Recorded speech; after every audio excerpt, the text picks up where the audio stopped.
My name is Eric Polanski. I'm your host. Today we're going to be talking about the Patriot Act from a Patriot's perspective. With me I have a friend, Robert Johnson, author of the book Sui Juris. Can you explain that book to us, please? Basically, Sui Juris, the law of full age, is all about allowing the reader to become their own attorney, to handle all of their affairs at law by themselves, without need of representation. So Robert, you're a patriot, Yes. you're a constitutionalist, Yes. you're up to date on what's going on in Washington. Absolutely. Okay, if you remember September 11th, shortly after that, 45 days later, there was a USA Patriot Act passed. 45 days, it was signed on the 43rd day by Congress, the 44th day by the Senate, and the 45th day by the White House. Now, our congressmen did not really have a chance to read this Patriot Act. They did a lot of humming and hawing, but eventually there ended up no debate. Okay, there was very little of the public aware of what was really in the Patriot Act. Even Congress didn't know what was in the Patriot Act. Okay, they were forced to pass this, and now that 10 years later, we have a chance to really get down. Even people like you and myself can come look at the Patriot Act and find out what it's about. We see that there's some issues to be talked about. So Quite a few. today, Robert, as our Patriots perspective here, can you tell us a little bit about what it is about the Patriot Act that is not patriotic? I would say mostly the spirit of the Patriot Act is not patriotic. And all the times we hear politicians talk about law, it's not just the letter of law that they're supposed to enforce. They're supposed to enforce the spirit of law, which goes a little bit beyond what they can actually write. Its constitutionality is null and void. This act is not law. It will never be law. I don't care what the politicians tell you. They cannot do the things that they're claiming that they have the power to do in this act. Such as, we read in Section 2 of the Patriot Act that they have the ability to surveil us, whether it's on emails, our cell phones, what we look up online, what we do at the library, the books that we buy, our medical records, our financial records. Is there anything that I left out? They could probably get your DNA records if they wanted to under this act. I mean, just because it authorizes certain things doesn't mean that they won't go further. I mean, you give them an inch and they will take a mile. Okay, the Patriot Act, USA Patriot Act of 2001 is an acronym, which means it's not really a Patriot Act. I mean, it's the USA Patriot Act. That should be perfect for us, especially after what happened on 9/11. We have the USA, okay, that's America. We have Patriots, that's you and I, and many other Americans out there. And what we want and what we thought we were going to be getting was measures to stop terrorism from happening in this country. I think what we're really finding out is that what it does is it gives our federal government carte blanche to go and look at whatever it is that they want on us, on the American citizen. I think that there's probably about, I don't know how many people really have looked into the Patriot Act or studied, found out what this act really does, but I'm drawn to the all-seeing eye on top of our dollar bill, and that's pretty much where we're at with this Patriot Act. We have an eye that sees everything that we do, call it Big Brother, whatever you want to call it, okay? Here we are. It's very Orwellian. There's a man named John Whitehead, who's from the Rutherford Institute, and he mentions that we're fighting two wars. He mentions we're fighting the war on terror, but there's another war, and he says it's a more ominous war on the American people as far as our civil liberties are concerned. Would you like to comment on that? I'd have to completely agree. In my opinion, this act was designed not to be a tool to help stop terrorism.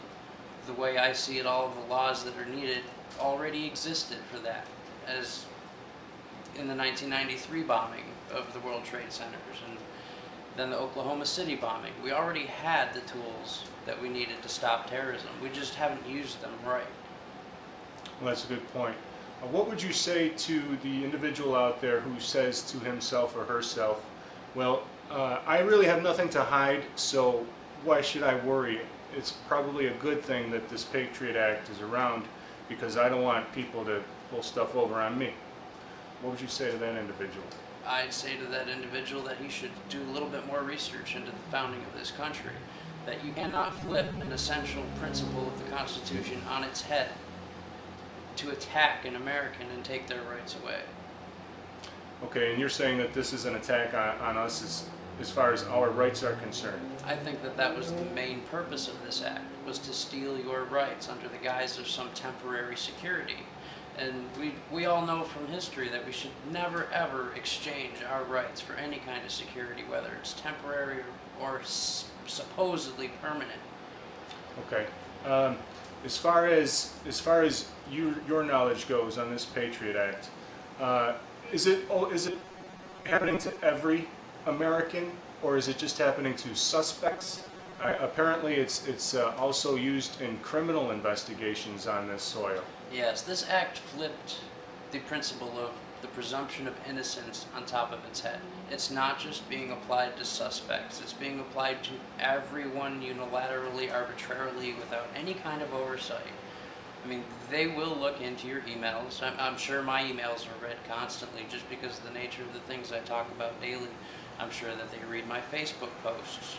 I don't really mind. I hope that they learn something about freedom from my pages. But Okay, now when you were talking about oversight, can you talk to us about what you're explaining? What you mean by when you say oversight? That there's no oversight on what they're doing? I would say oversight in the traditional sense of due process of law. There is no judge that reviews these warrants that these FBI agents can write themselves and just walk into your home, look through what they want, take what they want, never tell you they were there, and then issue gag orders upon anyone who saw them, preventing them from being able to tell you that they were there. In a situation like that, what would you say that they're looking for? Most of the time, they're probably looking for something inside your hard drive, something that's in your paperwork, anything that would give them more authority to do a more thorough search. Okay. When I was reading the Patriot Act, I came across Section 802. 802, Okay. yes. 802 is basically the definition of domestic terrorism, and as far as domestic terrorism goes, okay, I cannot remember one time that an American has gotten onto an airplane and hijacked it and threatened to blow something up.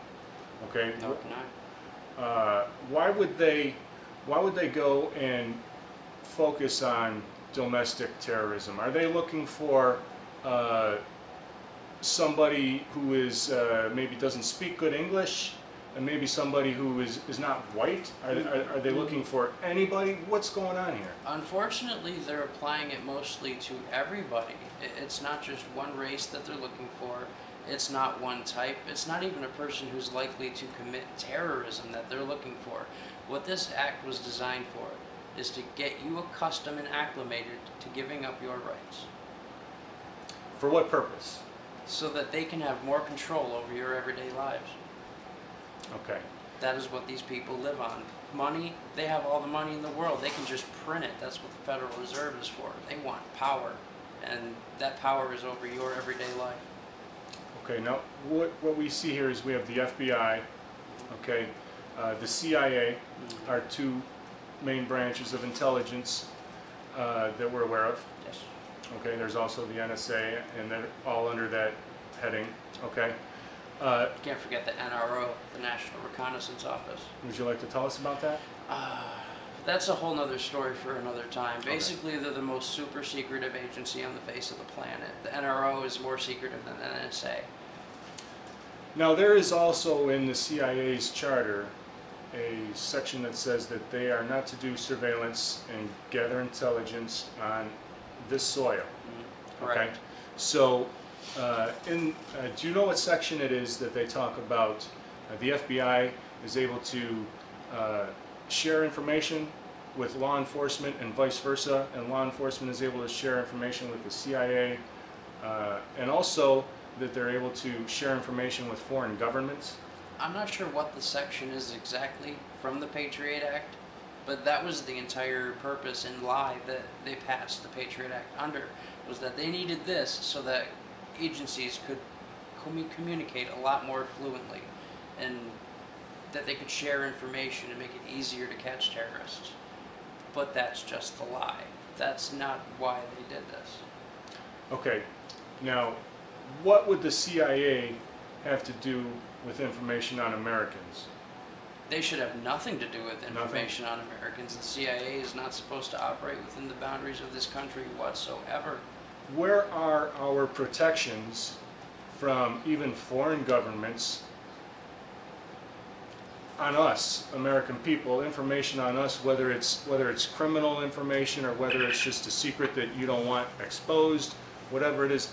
Why would we be willing to give this information to foreign governments? I think that they're selling this information to foreign governments. I don't think we're giving it away. I think that we're using it as part of a payment on the enormous Federal Reserve debt. Okay. With the Patriot Act now, okay, it's 10 years later. Has this helped, hindered? Has this stalled maybe free speech? Has it stalled how we travel? What's our benefits? What have we gained 10 years later from this USA Patriot Act? I would have to say that the only thing it's done is hinder the freedom of the people. It hasn't done anything to prevent one terrorist attack of any kind. Like Section 802 that you mentioned earlier, the definition of a domestic terrorist. Basically anything from jaywalking on now is domestic terrorism. They're trying to make you an enemy of the state, just so that they can control you. Now, domestic terrorism was, I believe, defined as something that can cause harm or injure people, and also an illegal activity. And it's got to be intended to influence public policy, which by their own definition makes the authors of this act terrorists, because they're now using the fear of the people. They're using a state of panic to influence public policy and to get these agendas passed, which in my mind is terrorism. How about something like drag racing? It's a danger. It's illegal. Can, if you get snippy with an officer who pulls you over, can he say you're a terrorist? Theoretically, yes, they could. It's basically your 21st century witch hunt. They can label you a terrorist, they can lock you away for years without trial, without even charging you. They can prevent you from having access to counsel. Basically, they've eviscerated every part of the Constitution that mattered. Well, thank you, Robert. We're going to be coming back with Part B of Episode 7, Patriot Act from a Patriot's Perspective. I hope you stay with us. Thank you.